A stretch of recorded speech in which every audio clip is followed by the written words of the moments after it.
Cheers. Oh, what a treat. Can you hear us okay? Yeah, all good. Sweet.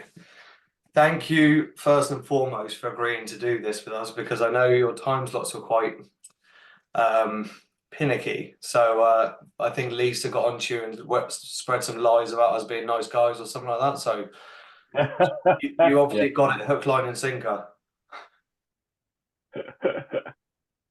This is Venny. Did you ever think when we were 16 years old listening to Earthtone 9 we'd be sitting there interviewing the main man himself?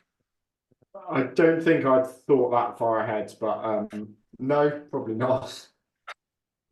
It's amazing. We were saying when we were growing up in Bournemouth, like around that sort of time, 16, 17, the British scene was like, and you were like part of that, and we were just reminiscing of the old days and how you were like a staple of us growing up back in the good old days.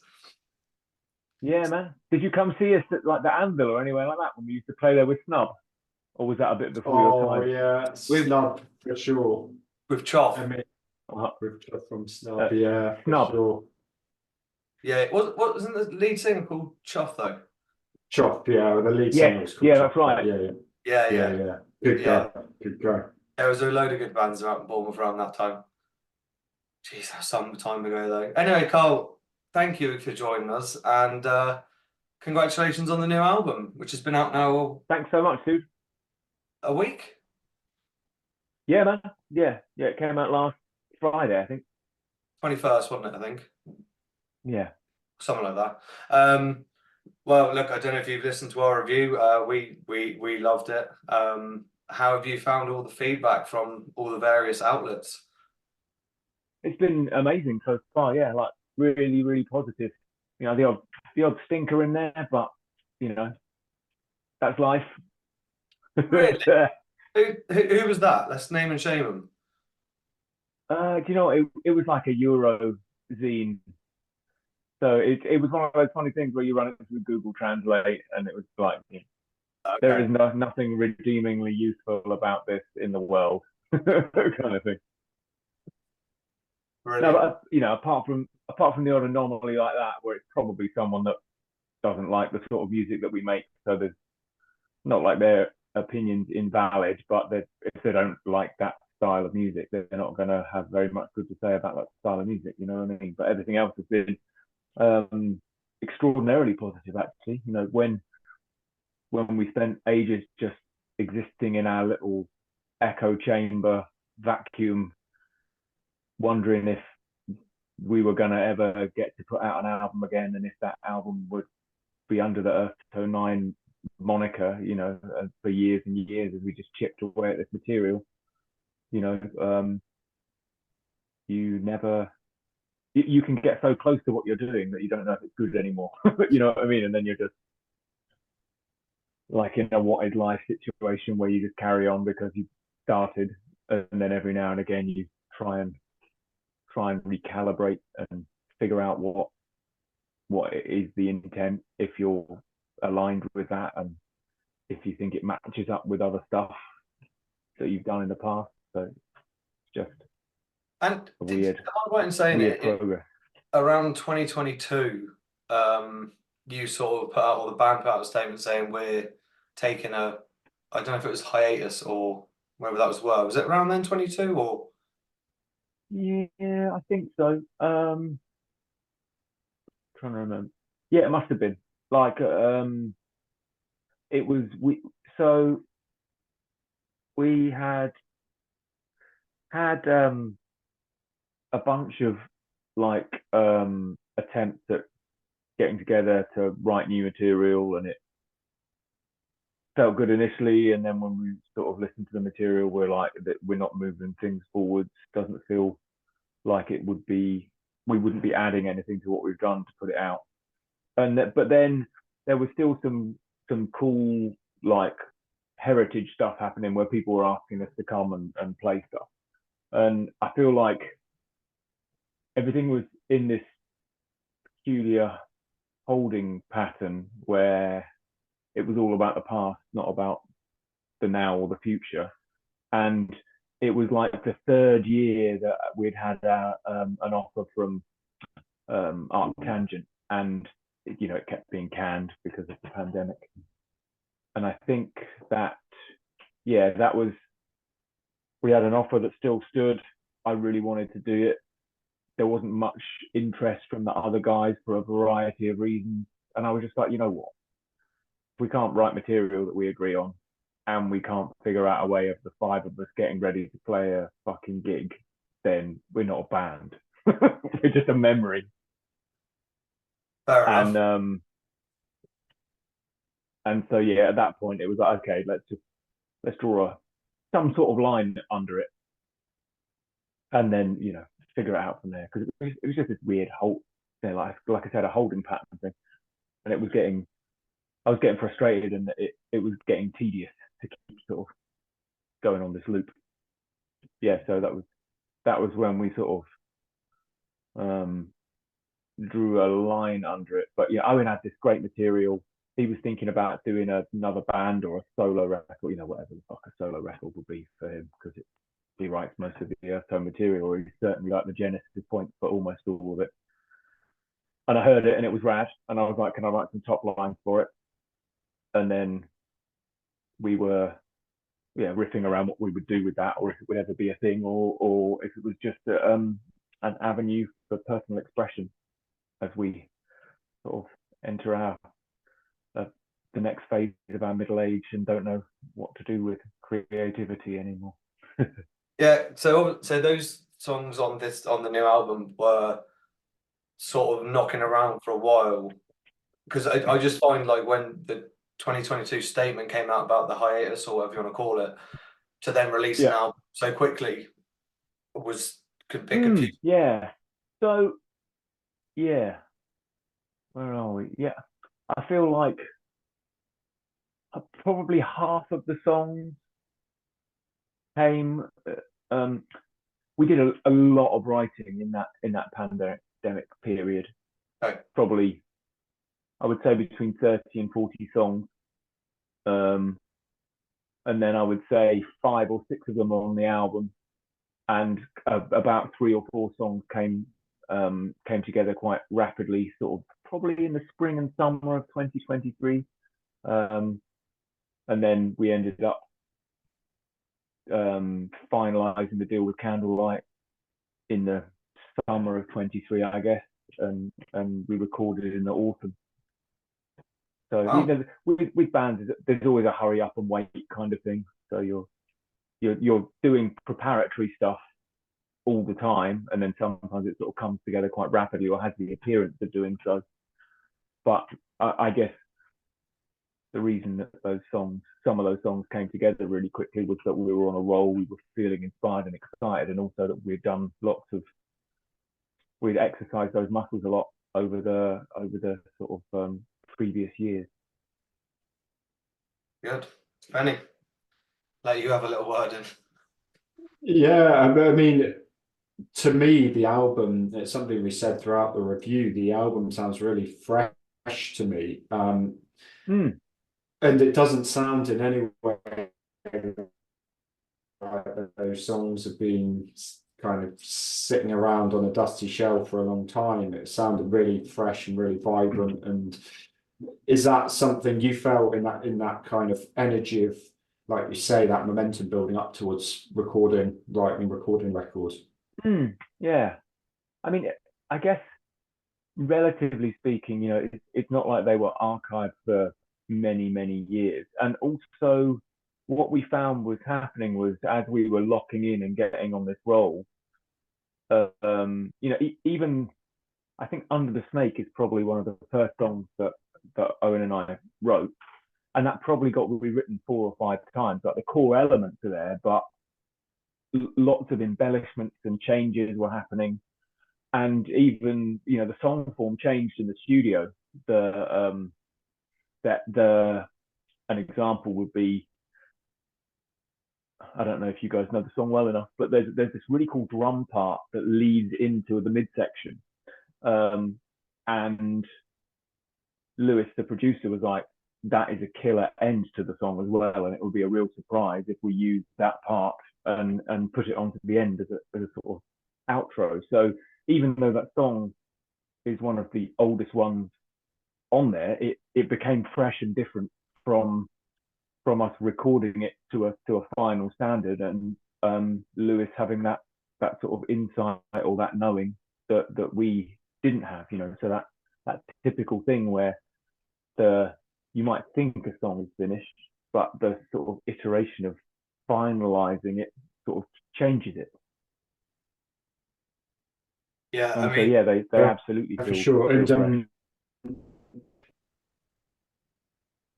on Matty.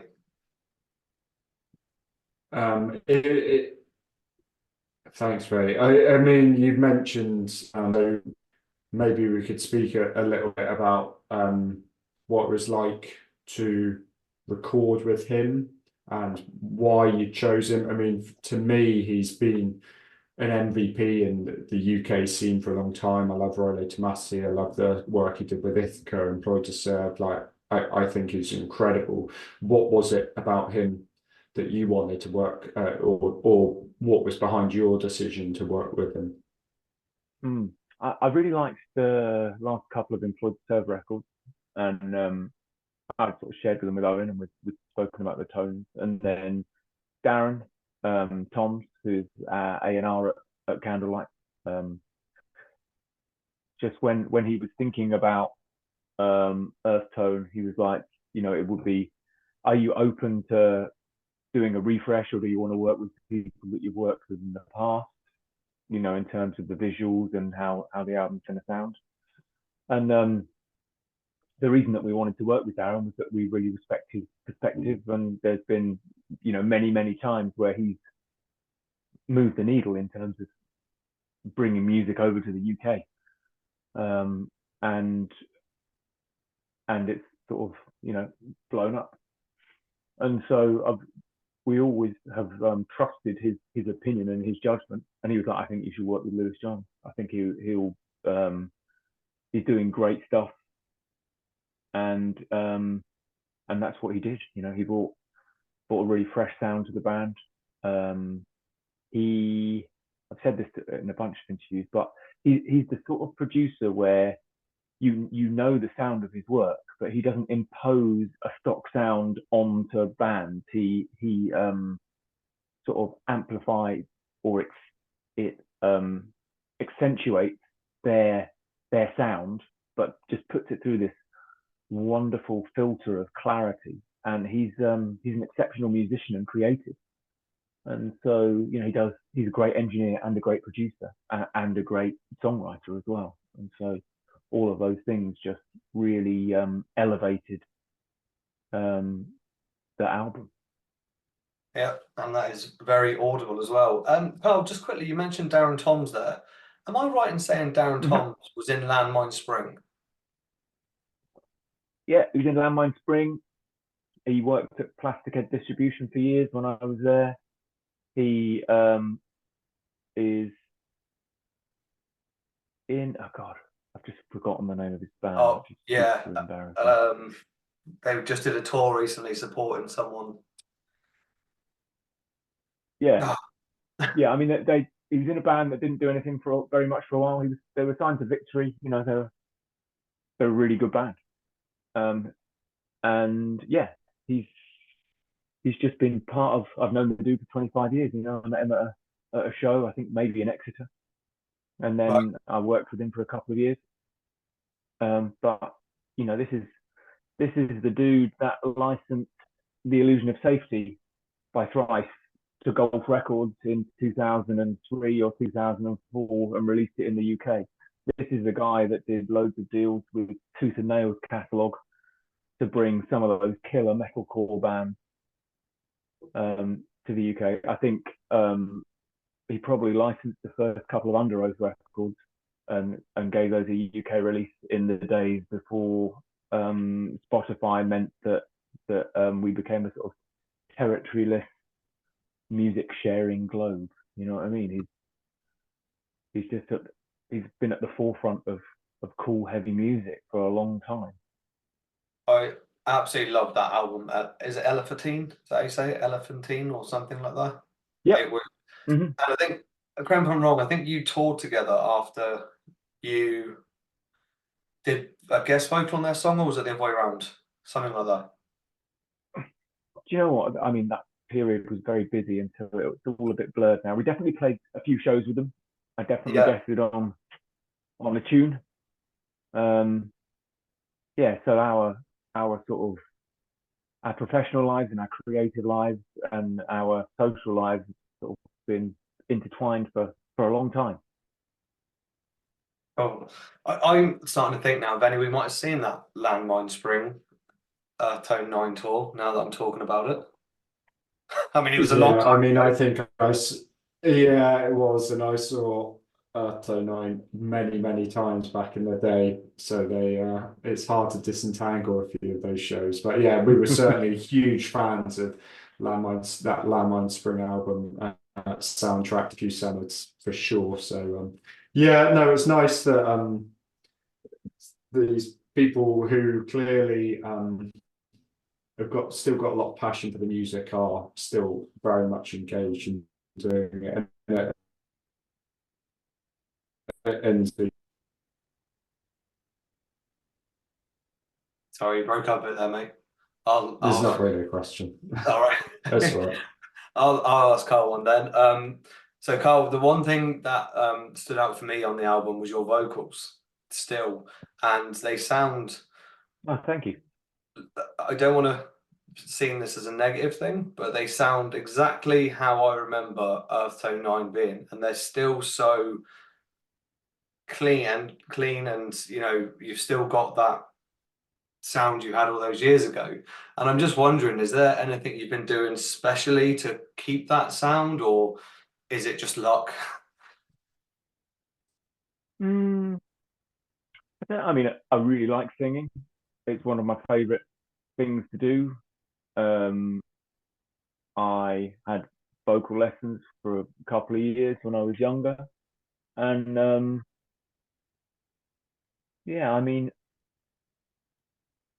I guess it's not like I'm super disciplined and I sing 4 or 5 times a week and do loads and loads of warm ups and warm downs, but you know, I've always been fairly busy musically. You know, I went from the Earthtone thing to the Blueprint, and then from the Blueprint to Twin Zero, and then from Twin Zero to Black Storm, and so I've done music pretty consistently, even though it's gone from being a kind of a full-time thing to more of a hobbyist thing. My attitude to music has always been, how can it be as good as possible, and how can it, you know, be the best it can possibly be, even if I don't have loads of time to dedicate to it.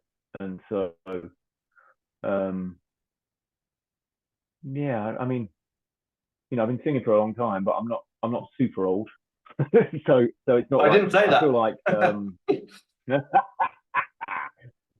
no, but you know, like Rob Halford is what, 75. He's still, his voice is still there, man. You know, if you look after it, you look after your voice, don't drink too much alcohol, don't smoke too much, and generally look after yourself. It's the sort of thing that can stay in good shape. You know, I feel like where you notice it most is people like I don't know, David Coverdale or Sebastian Bach, those guys that had extraordinary ranges. And there is a kind of a slight loss of range, but you do tend to get a sort of a more rich tone with older singers.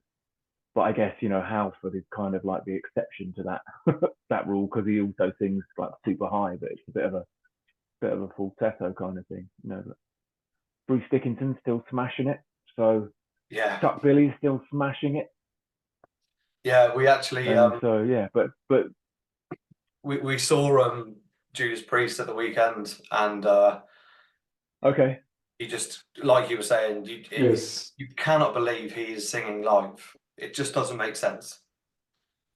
yeah, it was yeah, great.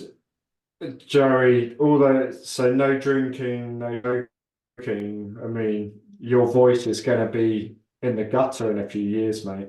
Well, yeah, that's my singing gone. I tell you, on Sunday when I was back home, I lost my voice completely. But anyway, that's a side point. Your podcast game is going to go downhill, mate. It's got AI now, mate. It's fine. Just use that. Probably does a better job than I would. Carl, as Earthtone 9 stands now, and they've just released your album a week ago, but does it feel like Earthtone 9 is in a place now where you're gonna move forward as a band and make other records and look at touring, or what's the situation like? I mean, that's what we want to do. Yeah, it feels like the band's been more like a project for the last decade, and that's never really something that we wanted it to turn into. It was partially circumstance that put it there, but you know, we've just we put a lot into this album, with like stoked with it. It sounds killer. It's exceeded our expectations, and there was no reason to put out another album at this point. It was only because we thought it was so good that we wanted to share it with the world. And then we've got a label behind us that's reasonably significant, and so it can get eyes and ears on it in a way that maybe we haven't been able to in the past. And so yeah, man, I mean, we want to play shows. We want to do this on the regular. We want to grow it again, instead of it being like a preaching to the choir, those who know fan club kind of thing. I mean, we want to as well, because that's just a nice familial way to operate in the world. But we want to win over new fans. We want to play to our old fans. We want to go back to places where we've got really great memories. We want to make new memories. You know what I mean? All of the good stuff in life. Can I jump in there, Carl? Yeah. A question, and it's something I kind of brought up during the review. When you guys launched for the first time, were popular for the first time, the music scene in the UK did have this really nice underground. We talked about bands like Snub and Landmine Spring, but it was a much smaller enterprise, and I believe it is now. You've already mentioned bands like Earthtone 9, and I think the UK heavy music scene is super strong now, and it can rival the big European places like Belgium. It can rival the States. Do you think now we have a much more fertile scene, much bigger tours going on, that Earthtone 9 can have this kind of new lease of life and attract new fans, and it's a bit more accessible than maybe it was when you came out the first time round? I hope so. Yeah, I don't know so, but you know, it feels like there's an interest in late 90s and early 2000s music again. It seems to be like somewhat of an influence for contemporary bands, so it's part of the musical landscape in a cool way. Yeah, and you know, shit, dude. When the first time round for us, like Shifter was really the pinnacle of what appeared to be possible for a UK band, and so that was signing to a major, having the opportunity to be on Ozfest and headlining the Astoria. You know, those things seemed like extraordinary. And so to be sitting here quarter of a century later and having a band like Bring Me the Horizon playing like multiple enormo arenas, and for Architects and While She Sleeps to be like legit arena bands, that's amazing. It's really amazing. I can't work out if the shift is because people don't buy records so much anymore, because recorded music you can kind of get for free with a subscription, so people are craving that sort of live interaction. I mean, there might just be millions of teenagers watching stuff watching live videos on YouTube or whatever. I don't know, but it's interesting to me that quite a few bands have taken this step up to a like arena level, and you know, when I think about the most significant bands of previous eras, like Motorhead were never an arena band ever. Yeah. But they're probably one of the most influential heavy bands ever. So what I don't know why that is, but there's something cool and interesting happening. I don't know what the ingredients are and what's making it happen, but I'd like to get in on it. You know what I mean? For sure, absolutely. And I suppose this brings me on to my last question, Benny. But you're playing Arctangent in August. Yeah. Anything else lined up on the horizon for yourselves? Yeah. We just announced a warm-up show, which is at the Black Heart in Camden on I think it's the 4th of August. This is the worst plug in the history of podcast. There'll be a warm-up show somewhere at some time in the future. No, I'm 87% confident that it's Sunday, the 4th of August. So yeah, that'll be rad.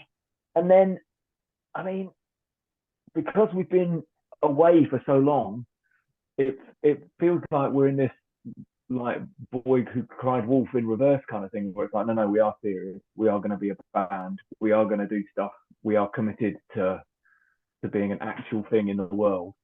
And so, yeah, if we could get our own way, we would do a small UK run in the latter part of the year, and then do some European stuff. Hopefully, get some decent support slots in the spring, and then have a glorious and triumphant run of festivals next summer, and then drop another album at the end of 2025. Whoa, nice. I was going to actually ask that sounds a good year ahead. Yeah, I'm looking forward to that one. Yeah. Venny, have you anything else you want to ask while we're here? While we have the man?